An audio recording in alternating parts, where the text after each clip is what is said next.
ಹರೇ ಕೃಷ್ಣ.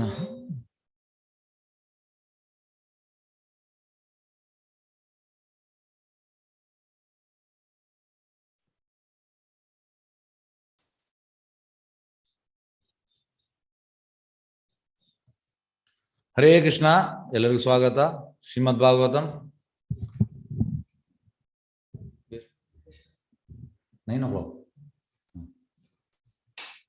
ಶ್ರೀಮದ್ Bhagavatam second ಕ್ಯಾಂಟೋ, 2ನೇ ಸ್ಕಂದ, 9ನೇ ಅಧ್ಯಾಯ, ಶ್ಲೋಕ 5.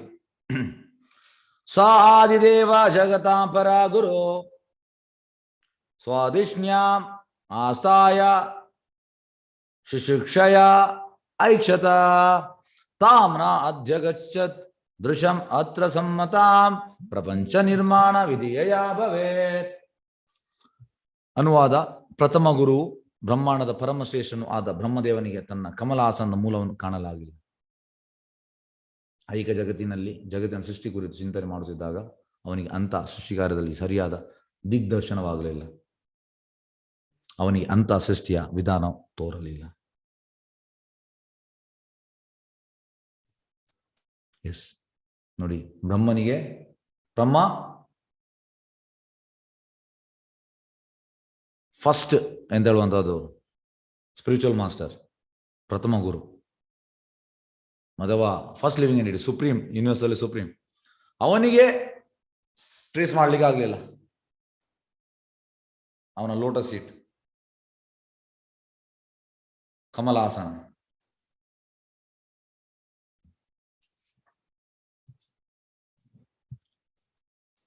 ಕಾಣಲಾಗಲಿಲ್ಲ. ಐಕ ಜಗತ್ತಿನ ಸೃಷ್ಟಿ ಕುರಿತು ಚಿಂತನೆ ಮಾಡುತ್ತಿದ್ದಾಗ ಎಂತಾಯ್ತು? ಅವನಿಗೆ ಅಂಥ ಸೃಷ್ಟಿಗಾರ ಸರಿಯಾದ ದಿಗ್ದರ್ಶನ ಆಗಲಿಲ್ಲ. ಅವನಿಗೆ ಅಂಥ ಸೃಷ್ಟಿಯ ವಿಧಾನ ತೋರಲಿಲ್ಲ. ನೋಡಿ, ಅಂದ್ರೆ ಬ್ರಹ್ಮನೇ ಬಿಲ್ಡರ್ ಆಗಿದ್ದಾನೆ. ಬ್ರಹ್ಮನೇ. ಮತ್ತೆ ನಾವು ಎಂತ? ಆದ್ರೆ ಒಬ್ಬ ಹೇಳ್ತಾರೆ, ನಾವು ಈ so call science, they are puffed up. Brahma ಯಾವ ಲೆವೆಲ್ ಇದ್ದಾನೆ, ನಾವು ಯಾವ ಲೆವೆಲ್ ಇದ್ದೇನೆ. ಬ್ರಹ್ಮ ನೋಡಿ, ಅವನಿಗೆ ಸರಿಯಾದ ದಿಗ್ದರ್ಶನ ಆಗಲಿಲ್ಲ. ಹಾಗಾಗಿ ಪ್ರಭುಪಾದ ಹೇಳುವಂಥದ್ದು, we should understand our position. We are insignificant. On our own we can't understand anything. Prabhupada ಹೇಳುವಂಥದ್ದು ನಮ್ಮ ಪೊಸಿಷನ್ ನಾವು ಅರ್ಥ ಮಾಡಬೇಕು. ಎಸ್, ನಾನು ಏನೂ ಅಲ್ಲ. ಅಂತ ಬ್ರಹ್ಮನಿಗೆ ಅರ್ಥ ಮಾಡ್ಲಿಕ್ಕೆ ಆಗ್ಲಿಲ್ಲ, ಮತ್ತೆ ನಾನು ಎಂತ? ಈ ಥಾಟ್ ಪ್ರೊಸೆಸ್ ನಮಗೆ ಬರಬೇಕು. ಈಗ ಪ್ಯೂರ್ ಡಿವೋಟೀಸ್, ಶುದ್ಧ ಭಕ್ತರು, ಪ್ಯೂರ್ ಡಿವೋಟೀಸ್ ಯಾವಾಗಲೂ ನಮ್ರತೆಯಲ್ಲಿ ಇರ್ತಾರೆ.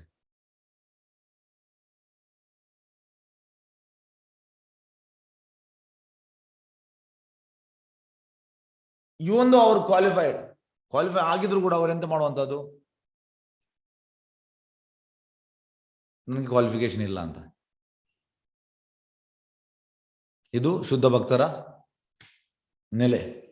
ಯಾವಾಗಲೂ ಅದೇ ಮೂಡ್ ಅವರದು. ಎಸ್, ನಾನು ನೀಚ,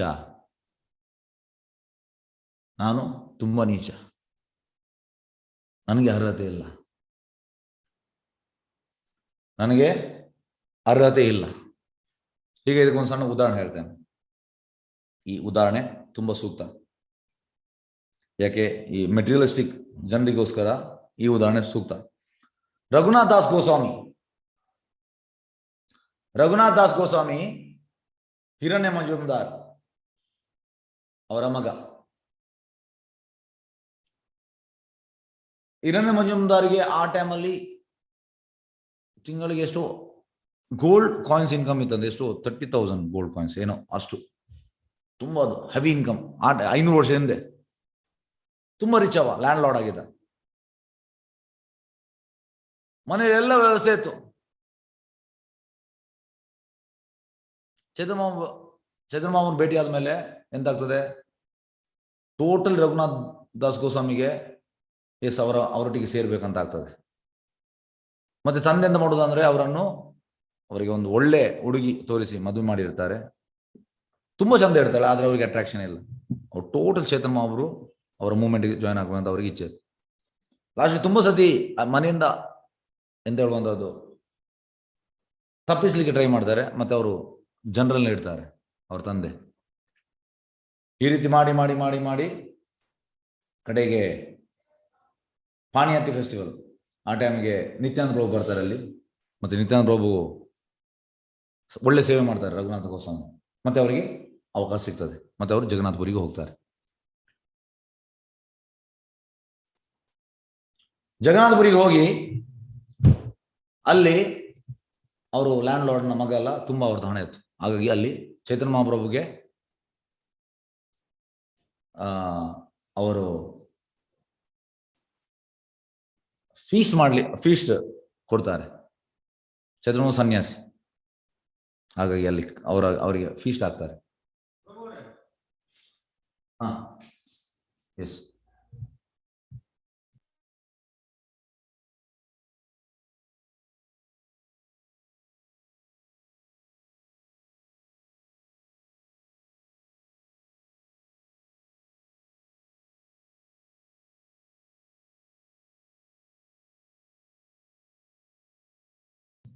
ಹಾಗೆ ಫೀಸ್ಟ್ ಮಾಡ್ತಾರೆ.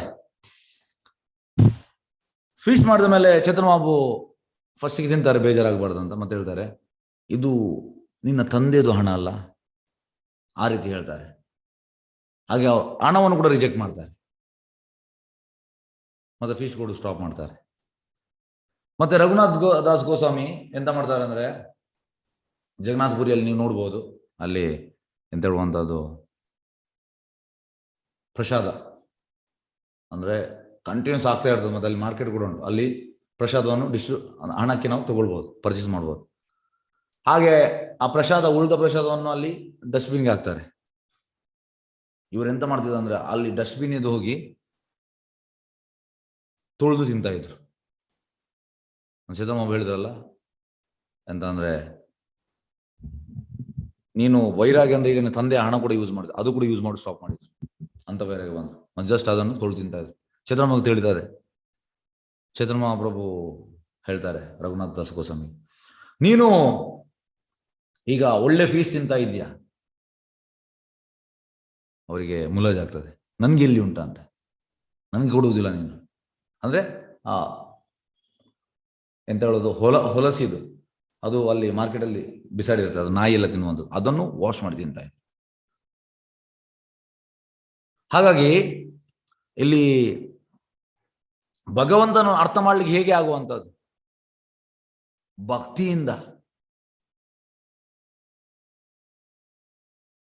ಚೈತನ್ಯ ಮಹಾಪ್ರಭುವನ್ನು ಪ್ಲೀಸ್ ಮಾಡ್ತಾರೆ ರಘುನಾಥ್ ಗೋಸ್ವಾಮಿ ಅವರ ಅನನ್ಯ ಭಕ್ತಿಯಿಂದ ತಿಳಿಲಿಕ್ಕೆ ಆಗ್ತದೆ. ಬೇರೆ ಯಾವ ಸರ್ಕಸ್ದಿಂದ ಅಲ್ಲ, ಯಾವ ಸರ್ಕಸ್ದಿಂದ ಅಲ್ಲ. ನಿನ್ನೆದ ಕಂಟಿನ್ಯೂಷನ್, ನಿನ್ನೆ ಕೂಡ ಭಕ್ತ್ಯಾಮಾಮ ವಿಜಾನ ಅಂತ ಶ್ಲೋಕ, ಇದು ಕೂಡ ಹಾಗೆ ಭಕ್ತಿಯಿಂದ. ಲಾಸ್ಟಿಗೆ ಚೈತನ್ಯ ಮಹಾಪ್ರಭುಗೆ ಈ was very much please with Raghunath Goswami, ತುಂಬಾ ಪ್ಲೀಸ್ ಆಗ್ತಾರೆ. ಮತ್ತೆ ಅವರು ಶಾಲಿಗ್ರಾಮ ಕೊಡ್ತಾರೆ ಅವರಿಗೆ, ರಘುನಾಥ್ ದಾಸ್ ಗೋಸ್ವಾಮಿಗೆ. ನಿನ್ನೆ ಅವರು ರಾಧಾಗೊಂಡಿಗೆ ಹೋಗ್ತಾರೆ. ಅಲ್ಲಿ ಚೈತನ್ಯ ಮಹಾಪ್ರಭುವನ್ನು ಅಂದ್ರೆ ಅವರು ಅನನ್ಯ ಭಕ್ತಿಯಲ್ಲಿ ಮಾಡ್ತಾರೆ ಕಾನ್ಸ್ಟೆಂಟ್ ಆಗಿ. ಹಾಗೆ ಈಗ ಚೈತನ್ಯ ಮಹಾಪ್ರಭುವನ್ನು ಪ್ಲೀಸ್ ಮಾಡಿದ್ದಾರೆ ರಘುನಾಥ ದಾಸ್ ಗೋಸ್ವಾಮಿ, ಇಲ್ಲದ ಯಾಕೆ ಕೊಡ್ತಾರೆ ಅವರಿಗೆ ಶಾಲಿಗ್ರಾಮ? ಹಾಗಾಗಿ ಭಕ್ತಿಯಿಂದ ಮಾತ್ರ ನಮಗೆ ಭಗವಂತನ ಪ್ಲೀಸ್ ಮಾಡ್ಲಿಕ್ಕೆ ಆಗ್ತದೆ. ಬೇರೆ ಯಾವುದರಿಂದ ಕೂಡ ಭಗವಂತ ಅರ್ಥ ಮಾಡ್ಲಿಕ್ಕೆ. ಇಲ್ಲಿ ನೋಡಿ, ಸೃಷ್ಟಿಗುರು ಚಿಂತನೆ ಮಾಡೋದಕ್ಕೆ ಅವನಿಗೆ ಅಂತ ಸೃಷ್ಟಿಗಾರ ಸರಿಯಾದ ದಿಗ್ದರ್ಶನವಾಗಲಿಲ್ಲ, ಅವನಿಗೆ ಅಂತ ಸೃಷ್ಟಿಯ ವಿಧಾನ ತೋರಲಿಲ್ಲ. ಈಗ ಭಾವಾರ್ಥಕ್ಕೆ ಹೋಗೋ, ಭಾವಾರ್ಥ ಬೈ ಡಿವೈನ್ ಗ್ರೇಸ್ ಅಭಯ ಶರಣಾನಂದ ಭಕ್ತಿ ವೇದಾಂತ ಸ್ವಾಮಿ ಶೀಲ ಪ್ರಭುಪಾದಿಗೆ ಜಯ. ಈ ಶ್ಲೋಕವು ಭಗವಂತನ ರೂಪ ಮತ್ತು ಧಾಮಗಳ ದಿವ್ಯ ಸ್ವರೂಪದ ವಿವರಣೆ ಪೀಠಿಗೆ. ಪರಮ ಪರಾತ್ಮ ಸತ್ಯನು ಭ್ರಾಂತಿಕಾರಕ ಶಕ್ತಿಯ ಸ್ಪರ್ಶವಿಲ್ಲ ತನ್ನ ಸ್ವಧಾಮದಲ್ಲಿ ಇಡ್ತಾನೆ. ನೋಡಿ, ಕೃಷ್ಣನ ಓನ್ ರೆಸಿಡೆನ್ಸ್ ಉಂಟು. ಹೇಗೆ ನಮ್ದು ಈಗ ಓನ್ ರೆಸಿಡೆನ್ಸ್ ನಾವು ಹೇಳ್ತೇವೆ, ಇದು ನನ್ನ ಸ್ವಂತ ಮನೆ, ನಮ್ಮ ಡೋರ್ ನಂಬರ್ ಉಂಟು, ಅಲ್ಲಿ ಕಂಪೌಂಡ್ ಹೆಸರು ಉಂಟು, ಮನೆ ಹೆಸರು ಎಲ್ಲ ಉಂಟು, ನಮ್ಮ ಲೇನ್ ಹೆಸರು, ಎಷ್ಟು ನಂಬರ್, ಇದೆಲ್ಲ ಉಂಟು. ಅದೇ ಭಗವಂತನ ಕೂಡ ಅವನ ರೆಸಿಡೆನ್ಷಿಯಲ್ ಪ್ಲೇಸ್ ಉಂಟು. ಅವನು ಸ್ವಂತ ಪ್ಲೇಸ್, ಪರ್ಮನೆಂಟ್ ಪ್ಲೇಸ್. ಅದೆಂತ? ಕೃಷ್ಣನ ಧಾಮ, ಗೋಲೋಕ. ಪ್ರಾಂತಿಕರ ಶಕ್ತಿಯ ಸ್ಪರ್ಶವಿಲ್ಲ ತನ್ನ ಸುಧಾಮದಲ್ಲಿ ಇರುತ್ತಾನೆ. ಇದನ್ನು ಶ್ರೀಮದ್ ಭಾಗವತದ ಆರಂಭದಲ್ಲಿ ಹೇಳಲಾಗಿದೆ. ಆದ್ದರಿಂದ ಭಗವಂತನ ಸಾಮ್ರಾಜ್ಯವು ಕಾಲ್ಪನಿಕ ಕಥೆ ಅಲ್ಲ. ಜನರೆಲ್ಲರೂ ಹೆಚ್ಚಿನವರು 99.9% ಈಗ ನಮ್ಮ ಭಕ್ತಿಯಲ್ಲಿ ನಾವು ಭಗವಂತನ ಈ ಧಾಮ ಉಂಟು, ವೈಕುಂಠ ಉಂಟು, ಗೋಲೋಕ ಉಂಟು ಹೇಳಿದ್ರೆ ಇದೆಲ್ಲ ಕಟ್ಟುಕತೆ. ನೋಡಿ, ಒಬ್ಬ ನನಗೆ ಇದು 5-6 ವರ್ಷದ ಹಿಂದೆ ಪುಸ್ತಕ ವಿತರಣೆ ಮಾಡುವಾಗ ಒಬ್ಬ ಮೆಕ್ಯಾನಿಕಲ್ ಇಂಜಿನಿಯರ್ ಆಗಿ ಒಳ್ಳೆ ಜಾಬಲ್ಲಿ ಇದ್ದ. ಅವನಿಗೆ ನನ್ನ ಪುಸ್ತಕದ ಬಗ್ಗೆ ಕೇಳಿದೆ. ಅದಕ್ಕೆ ಹತ್ತಿರ ಬಂದ, ಹೇಳ್ದ, ದಿಸ್ ಈಸ್ ಮಿತ್, ಮೈಥಾಲಜಿ, ಕಟ್ಟುಕತೆ ಅಂತೆ. ಭಗವದ್ಗೀತಾ ಕೂಡ ಮಿತ್. ಈಗ ಅವ ಎಂತ ಕಲ್ತಿದ್ದಾನೆ ಮೆಕ್ಯಾನಿಕಲ್, ಅದು ಸತ್ಯ ಅಂತೆ. ಸೈಂಟಿಸ್ಟ್ನವರು ಸತ್ಯ ಅಂತೆ ಅವ ಹೇಳುವಂಥದ್ದು. ಉಳಿದೆಲ್ಲ ಇದೆಲ್ಲ ನಿಮ್ದೆಲ್ಲ ಈ ಭಕ್ತಿ ಇದೆಲ್ಲ ಮಿತ್, ಮೈಥಾಲಜಿ. ಅದರಿಂದ ಇಲ್ಲಿ ಅಂತ ಹೇಳುವಂಥದ್ದು, ಆದ್ದರಿಂದ ಭಗವಂತ ಸಾಮ್ರಾಜ್ಯವು ಕಾಲ್ಪನಿಕ ಕಥೆ ಅಲ್ಲ ಅಲ್ಲ. ವಾಸ್ತವವಾಗಿ ಅದು ವೈಕುಂಠವೆಂಬ ವಿಭಿನ್ನ ಬಗೆಯ ಗ್ರಹ ವಲಯ. ಅದರ ಹೆಸರು ವೈಕುಂಠ. ವೈ ಅಂದ್ರೆ ನೋ, ಕುಂಠ ಅಂದ್ರೆ ಎಂಗ್ಸೈಟಿ. No anxiety. ಇಲ್ಲಿ ಎಂಗ್ಸೈಟಿ, ಇಲ್ಲಿ ಕುಂಠ. ಭೌತಿಕ ಲೋಕ ಎಂಗ್ಸೈಟಿ,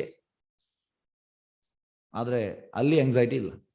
ಇದನ್ನು ಈ ಅಧ್ಯಾಯದಲ್ಲಿ ವಿವರಿಸಲಾಗುವುದು. ಈ ಐಕ ಆಕಾಶಕ್ಕೆ ಬಹು ಮೇಲೆ ಇರುವ ಪರವ್ಯೋಮ ಮತ್ತು ಅದರ ಪರಿಕರಗಳನ್ನು ಕುರಿತ ಅರಿವನ್ನು ಭಕ್ತಿ ಸೇವೆ ಅಥವಾ ಭಕ್ತಿ ಯೋಗದಿಂದ ಮಾತ್ರ ಪಡೆಯಬಹುದು. ಭಕ್ತಿ ಯೋಗದಿಂದ ಮಾತ್ರ. ಇದಕ್ಕೆ ಒಂದು ಉದಾಹರಣೆ ಹೇಳ್ತೇನೆ. ಇದು ನಾನೊಂದು ಟ್ರೈನಲ್ಲಿ ಹೋಗುವಾಗ, ಡಿಸ್ಟ್ರಿಬ್ಯೂಷನ್ ಮಾಡುವಾಗ, ಒಂದು ಫಾದರ್, ಈ ಕ್ರಿಶ್ಚಿಯನ್ಸ್ ಅವ್ರದ್ದು ಫಾದರ್ ಹೇಳ್ತಾರಲ್ಲ, ಅವ್ರದ್ದು ಕೇಳಿದೆ ನಾನು, ಎಸ್ ನಿಮಗೆ ಈ ಜೀಸಸ್ ಎಲ್ಲಿದ್ದಾರೆ ಕೇಳಿದೆ ನಾನು. Jesus is in heaven. ನಾನು ಕೇಳಿದೆ, can you define about heaven? Yes, heaven is very nice and once we die then will go to heaven. We will be with Jesus ಅಂತ ಹೇಳಿದರು. Okay, what Jesus is doing? Jesus is happy there ಅಂತ ಹೇಳಿದರು. Okay, and what you will do ಅಂತ ಕೇಳಿದೆ. ನೀವು ಎಂತ ಮಾಡ್ತೀರ ಅಲ್ಲಿ ಹೋಗಿ? Yes, we will drink, we will eat meat, non veg, and we will be with Jesus. ಇದು ಟೋಟಲ್ ತಪ್ಪು, ಗೊತ್ತಿಲ್ಲ ಅವರಿಗೆ. First of all, Jesus is a pure devotee. He said, I am son of God. Jesus doesn't eat meat. He doesn't drink. ಆದರೆ spiritual world ಬಗ್ಗೆ ಮಾಹಿತಿ ಇಲ್ಲ. ಈಗ ಕುರಾನ್ ಆಗಲಿ, ಬೈಬಲ್ ಆಗಲಿ, ಅಲ್ಲಿ ಅವರಿಗೆ ಮಾಹಿತಿ ಇಲ್ಲ. ಯಾಕೆಂದ್ರೆ ಮೊಹಮ್ಮದ್ಗೆ ಕೂಡ ಗೊತ್ತಿತ್ತು, ಜೀಸಸ್ ಕೂಡ ಗೊತ್ತಿತ್ತು, ಆದರೆ ಜನರು ಕ್ವಾಲಿಫೈಡ್ ಇರಲಿಲ್ಲ. ಜನರಿಗೆ ಎಷ್ಟು ಬೇಕು ಅಷ್ಟು ಕೊಟ್ಟಿದ್ದಾರೆ. ಈಗ ಮೊಹಮ್ಮದ್ ಹೇಳುವಂಥದ್ದು, I am servant of god. Yes, brother, he is a servant of God. He is from spiritual kingdom. There is no doubt. Jesus said, I am son of God. Yes, he is from spiritual kingdom. There is no doubt. ಆದರೆ spiritual Kingdom ಬಗ್ಗೆ ಮಾಹಿತಿ ಇಲ್ಲ. ಎಂತ ಅಲ್ಲಿ ಏನಾಗ್ತದೆ, ಈಗ ನಮ್ಮ ಇಲ್ಲಿ ನೋಡಿ ಪೂರ್ತಿ ಮಾಹಿತಿ ಉಂಟು. ಗೋಲೋಕದಲ್ಲಿ ಯಾರು ಇರ್ತಾರೆ, ಕೃಷ್ಣ ಅಲ್ಲಿ ಯಾರೊಟ್ಟಿಗೆ ಇರ್ತಾನೆ, ಎಂತ ಮಾಡ್ತಾನೆ, ಫ್ರೂಟ್ ಬಾರಿಸ್ತಾ ಇರ್ತಾನೆ, ಗೋಪೀಸ್ ಒಟ್ಟಿಗೆ ಡ್ಯಾನ್ಸ್ ಮಾಡ್ತಾ ಇರ್ತಾನೆ, ಮತ್ತೆ ಈ ಕೌವನ್ನು ಪ್ಯಾಶರ್ ಮಾಡ್ತಾ ಇರ್ತಾನೆ, ಮತ್ತೆ ಯಶೋದೆ ಮತ್ತೆ ನಂದಮಾರ ಜೊತೆಗೆ ಆಟ ಆಡ್ತಾ ಇರ್ತಾನೆ. ಇದೆಲ್ಲ ಉಂಟು ನಮಗೆ, ಪಿಕ್ಚರ್ ಶಾಸ್ತ್ರದಲ್ಲಿ ಉಂಟು. ಹಾಗಾಗಿ ಫಸ್ಟಿಗೆ ಈಗ ನಮಗೆ ದೇವರೆಂತಂದು ಗೊತ್ತಾಗಬೇಕು, ಮತ್ತೆ ದೇವರ ಕಿಂಗ್ಡಮ್ ಅಲ್ಲಿ ಅವ್ರು ಎಂತ ಮಾಡ್ತಾರೆ ಇದೆಲ್ಲ ನಾವು ತಿಳಿಬೇಕು. ಈಗ ನಿಮ್ಗೆ ಅಮೆರಿಕೆಗೆ ಹೋಗ್ಲಿಕ್ಕೆ ಇಚ್ಛೆ ಉಂಟು. ಯಾಕೆ ಹೋಗ್ಲಿಕ್ಕೆ ಇಚ್ಛೆ ಉಂಟು? ಅಲ್ಲಿ ಯಾರನ್ನು ಮೀಟ್ ಆಗ್ಲಿಕ್ಕೆ, ಯಾವ ಪ್ಲೇಸ್, ಇದೆಲ್ಲ ನೀವು ತಿಳಿಬೇಕು. ಇದು ಹೇಗೆ ತಿಳಿಯುವಂಥದ್ದು? ಭಕ್ತಿಯೋಗದಿಂದ ತಿಳಿಯುವಂಥದ್ದು.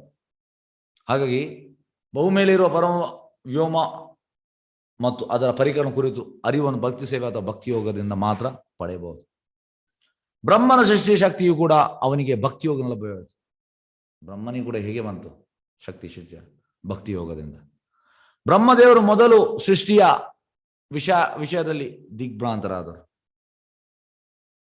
He was ಬಿವಿಲ್ಡರ್ಡ್. ಫಸ್ಟಿಗೆ ಎಂತ ಅಂದ್ರೆ, ಬ್ರಹ್ಮ ಹುಟ್ಟಿದ ಕೂಡಲೇ ಅವನಿಗೆ ಎಂತ ಮಾಡ್ಬೇಕು ಗೊತ್ತಾಗಿಲ್ಲ.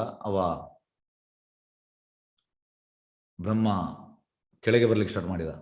ಅಂದ್ರೆ ಬ್ರಹ್ಮ, ನೀವು ನೋಡಿ, ಸತ್ಯ ಈ ಕಾರಣೋದಕಶ ವಿಷ್ಣು ಇಲ್ಲಿ ನಿಮಗೆ ಕಾಣ್ಪ ಗೋಲೋಕ ಚಾಟಲ್ಲಿ ಕಾರಣೋದಕಶ ವಿಷ್ಣು ಕೆಳಗೆ ಇಲ್ಲಿ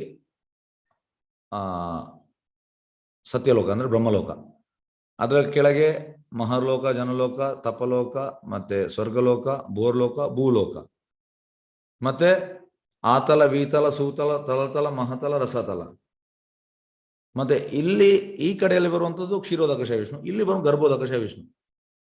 ಹಾಗಾಗಿ ಬ್ರಹ್ಮ ಎಂತ ಮಾಡಿದ, ಕೆಳಗೆ ಕೆಳಗೆ ಬರ್ಲಿಕ್ಕೆ ಸ್ಟಾರ್ಟ್ ಮಾಡಿದ. ಈ ಕೆಳಗೆ ಗರ್ಭೋದಕಶ ವಿಷ್ಣು ಗೊತ್ತಾಯ್ತು, ಇಮಿಡಿಯೇಟ್ ಟಪ್ ಅಂತ ಸೌಂಡ್ ಮಾಡಿದ್ರು. ತಪ್ಪು ಸೌಂಡ್ಗೆ ಅವ ಎಸ್ ನಾನು ತಪಸ್ ಮಾಡ್ಬೇಕಂತ ಗೊತ್ತಾಯ್ತು. ಅವನು ತುಂಬಾ ಇಂಟೆಲಿಜೆಂಟ್. ಹಾಗಾಗಿ ಅವು ಕೂಡ ಏನ್ ಮಾಡ್ಬೇಕಂತ ಅವ್ನಿಗೆ ಗೊತ್ತಿಲ್ಲ. ನೋಡಿ, ಬ್ರಹ್ಮದೇವರು ಮೊದಲು ಸೃಷ್ಟಿಯ ವಿಷಯದಲ್ಲಿ ದಿಗ್ಭ್ರಾಂತರಾದರು. ತಮ್ಮ ಅಸ್ತಿತ್ವದ ಮೂಲ ಅವರಿಗೆ ತಿಳಿಯದಾಯಿತು. ಆದರೆ ಭಕ್ತಿಯೋಗದ ಮಾಧ್ಯಮದ ತಪಸ್ ಮಾಡಿರೋರು ಮೂಲಕ ಅವರು ಎಲ್ಲ ಜ್ಞಾನವನ್ನು ಸಂಪೂರ್ಣವಾಗಿ ಪಡೆದರು. ಹಾಗಾಗಿ ಯಾವ ತಪಸ್ಸು? ಗೈಡೆಡ್ ತಪಸ್ಸು, ತಪೋ ದಿವ್ಯಂ. ಗೈಡೆಡ್ ತಪಸ್ಸು ಅಂದ್ರೆ ಡಿವೋಷನಲ್ ಸರ್ವಿಸ್. ಹೇಗಂದ್ರೆ ಇವರು ನಮ್ಮ ಋಷಭದೇವ ಮಕ್ಕಳಿಗೆ ಹೇಳುವಂಥದ್ದು, ಅವನಿಗೆ ಎಷ್ಟು 100 ಮಕ್ಕಳು. 100 ಮಕ್ಕಳಿಗೆ ಎಂತ ಹೇಳ್ತಾನೆ? ಋಷಭ ಉವಾಚ ನಾಹ್ಯಂ ದೇಹೋ ದೇವಬಾಜಾಂ ಲೋಕೆ ಕಷ್ಟಾನ್ ಕಾಮಾನ್ ಅಹರತೆ ವಿದ್ಭುಜಾಮೇ ತಪೋ ದಿವ್ಯಂ ಪುತ್ರಕಾಯೇನ ಸತ್ವಂ ಶುದ್ಧಯೇತಿ ಯಸ್ಮಾತ್ ಬ್ರಹ್ಮ ಸೌಖ್ಯಂ ತು ಅನಂತಂ. ಅಂದ್ರೆ ಇಲ್ಲಿ ಗೈಡೆಡ್ ತಪಸ್ಯ ಅಂದ್ರೆ one should engage in penance and austerity to attain the divine position of devotional service. ನೋಡಿ, ಗೈಡೆಡ್ ಭಕ್ತಿ ಸೇವೆ, ಯಾವ ಬೇರೆ ತಪಸ್ಸಲ್ಲ. ಹಾಗಾಗಿ ಗೈಡೆಡ್ ತಪಸ್ಸೆ ಮಾಡಬೇಕು. ಓಕೆ, ಜ್ಞಾನವನ್ನು ಸಂಪೂರ್ಣವಾಗಿ ಪಡೆದರು. ಭಕ್ತಿಯೋಗದ ಮೂಲಕ ಯಾರೊಬ್ಬರು ಭಗವಂತ ಅರಿಯಬಲ್ಲರು. ನಿನ್ನೆ ನಾವು ನೋಡಿದ್ದೇವೆ ಎಂತ 18.55 ಭಕ್ತಿಯ ಮಾಂ ಅಭಿಜಾನಾತಿ. ಭಕ್ತಿಯಿಂದ ಮಾತ್ರ ಭಗವಂತ ಅರ್ಥ ಮಾಡ್ಲಿಕ್ಕೆ ಆಗ್ತದೆ. ಭಗವಂತ ಪರಮ ಪುರುಷ ಎಂದು ಅರಿಯುವುದರಿಂದ ಇತರ ಎಲ್ಲವನ್ನು ಅರಿಯಬಹುದು. ಭಗವಂತನನ್ನು ಈಗ ಪ್ರಭುಪಾದ್ ಸ್ಟಾರ್ಟಿಂಗ್ ಇನಿಷಿಯೇಷನ್ ಮಾಡುವಾಗ, ದೀಕ್ಷೆ ಕೊಡುವಾಗ ಪ್ರಭುಪಾದ್ ಕೇಳಿದ ಪ್ರಶ್ನೆ ಎಂತ? ಒಂದೇ ಪ್ರಶ್ನೆ. ಎಂತ ಪ್ರಶ್ನೆ? Who is Krishna? ಆಗರು ಹೇಳಿದ್ರು Krishna is the supreme person of god head, ದೇವೋತ್ತಮ ಪರಮಪುರುಷ. ಎಲ್ಲರಿಗೂ ದೀಕ್ಷೆ ಕೊಟ್ರು. ಇದು ನಾವು ಅರ್ಥ ಮಾಡಬೇಕು. ಭಗವಂತ ಪರಮಪುರುಷ ಎಂದು ಅರಿಯುವುದರಿಂದ ಇತರ ಎಲ್ಲವನ್ನು ಅರಿಯಬಹುದು. ಯಾರಿಗೆ ಪರಮಪುರುಷ ಅರಿವಿದೆಯೋ ಅವರು ಬೇರೆ ಎಲ್ಲವನ್ನು ಅರಿತವರು. ಎಲ್ಲ ತಿಳಿತದಂತೆ. ಕೃಷ್ಣನ ತಿಳಿದ್ರೆ ಎಲ್ಲವನ್ನು ತಿಳಿತದೆ. ಯಸ್ಮಿನ್ ತುಷ್ಟೇ ಜಗತ್ತುಷ್ಟೇ. ಕೃಷ್ಣನ್ ಪ್ಲೀಸ್ ಮಾಡ್ಬೇಕು. ನೀವು ಗಿಡದ ಬುಡಕ್ಕೆ ನೀರು ಹಾಕಿದ್ರೆ ಮತ್ತೆ ನೀವು ಸ್ಟೆಮ್ಮಿಗೆ ಹಾಕ್ಬೇಕಂತಿಲ್ಲ, ಬ್ರಾಂಚಿಗೆ ಹಾಕ್ಬೇಕಂತಿಲ್ಲ, ಲೀಫಿಗೆ ಹಾಕ್ಬೇಕಂತಿಲ್ಲ. ಬುಡಕ್ಕೆ ಹಾಕಿದ್ರೆ ಸಾಕು, ರೂಟಿಗೆ. ಅದು ಸಕಲ ವೇದಗಳ ಪಾಠ. ಸರ್ವಸಚ ಮೃದಿ ಸನ್ನಿವಿಷ್ಟೋ ಮತ್ತ ಸ್ಮೃತಿ ಜ್ಞಾನ ಅಪೋನಂಶ ವೇದೇ ಸರ್ವೇ ಅಹಮೇವ ವೇದ ವೇದಾಂತ ಕೃತ್ ವೇದವಿತ್ ಏವ ಚಾಹಂ. ವೇದಗಳನ್ನು ತಿಳಿಬೇಕು ನಾನು, ವೇದನ ಕರ್ತು ನಾನು, ವೇದಗಳನ್ನು ತಿಳಿದವನು ನಾನು. ಹಾಗಾಗಿ ಕೃಷ್ಣನೇ ಎಂತ ಹೇಳುವಂಥದ್ದು, ಪರಮ ಪುರುಷನ ಅರಿಯುವುದೇ ಅವರು ಬೇರೆ ಎಲ್ಲವನ್ನು ಅರಿತವರು. ಅಂದ್ರೆ ಅದು ಸಕಲ ವೇದಗಳ ಪಾಠ. ವೇದದಲ್ಲಿ ನಾವು ಎಂತ ಕಲಿಬೇಕು? ಕೃಷ್ಣ ನಾವು ತಿಳಿಬೇಕು. ಕೃಷ್ಣ ಬಿಟ್ಟು ನಾವು ವೇದ ಮಾಡಿದರೆ ಅದು ಪ್ರಯೋಜನ ಇಲ್ಲ. ಅವ್ಯರ್ಥ ಈ ಕಾಲ ಅಂದ್ರೆ ವೇಸ್ಟ್ ಆಫ್ ಟೈಮ್, ಅವ್ಯರ್ಥ ಕಾಲ. ಬ್ರಹ್ಮಾಂಡದ ಪ್ರಥಮ ಗುರು ಕೂಡ ಭಗವಂತನ ಅನುಗ್ರಹದಿಂದ ಜ್ಞಾನೋದಯ ಹೊಂದಿದನು. ಯಾರು ಪ್ರಥಮ ಗುರು? ಬ್ರಹ್ಮ. ಕೃಷ್ಣನ ಕೃಪೆಯಿಂದ ಅವನಿಗೆ ಎಲ್ಲ ತಿಳಿದವಂತ. ಹೀಗಿರುವಾಗ ಭಗವಂತನ ಕರುಣೆ ಇಲ್ಲದೆ ಪ್ರತಿಯೊಂದರ ಪರಿಪೂರ್ಣ ಜ್ಞಾನ ಪಡೆಯುವುದು ಯಾರಿಂದ ಸಾಧ್ಯ? ಪ್ರಭುಪಾದ ಹೇಳ್ತಾರೆ, ಕೃಷ್ಣ ಪ್ರಜ್ಞೆ ಈಸ್ ಎ ಮರ್ಸಿ ಮೂಮೆಂಟ್. ಈ ಕೃಷ್ಣ ಪ್ರಜ್ಞೆ ಮರ್ಸಿ ಮೂಮೆಂಟ್. ದಯೆ ನಾಮೇರ ರುಚಿ ಜೀವೇರ ದೊಯ. ಚೇತನ ಹೇಳುವಂಥ ನಾಮೇರ ರುಚಿ, ಈ ಹರೇ ಕೃಷ್ಣ ನಾಮದಲ್ಲಿ ನಮಗೆ ರುಚಿ ಇರ್ಬೇಕಂದ್ರೆ, ಮತ್ತೆ ಜೀವೇರ ದೊಯ ಅಂದ್ರೆ ನಮಗೆ ದಯೆ. ಹಾಗಾಗಿ ಪ್ರಭುಪಾದ ಕೂಡ ಬಂದದ್ದು ನಮ್ಮ ಮೇಲೆ ದಯೆ, ಚೈತನ್ಯ ಮಾವು ಕೂಡ ಬಂದದ್ದು ನಮ್ಮ ಮೇಲೆ ದಯೆ, ಕೃಷ್ಣ ಕೂಡ ಬಂದು ನಮ್ಮ ಮೇಲೆ ದಯೆ, ನಾವು ಬದ್ಧ ಜೀವಿಗಳ ಮೇಲೆ ದಯೆ. ಹಾಗಾಗಿ ಈಗಿರುವಾಗ ಭಗವಂತನ ಕರುಣೆ ಇಲ್ಲದೆ ಪ್ರತಿಯೊಂದರ ಪರಿಪೂರ್ಣ ಜ್ಞಾನ ಪಡೆಯುವುದು ಯಾರಿಂದ ಸಾಧ್ಯ? ಗುರು ಕೃಷ್ಣ ಕೃಪಾಯ ಪಾಯ್ ಭಕ್ತಿ ಲತಾ ಬೀಜ್. ಗುರು ಮತ್ತೆ ಕೃಷ್ಣನ ಕೃಪೆಯಿಂದ ನಮಗೆ ಭಕ್ತಿ ಲತಾ ಬೀಜ ಸಿಗ್ತದೆ, ಇಲ್ಲ ಸಿಗುವುದಿಲ್ಲ.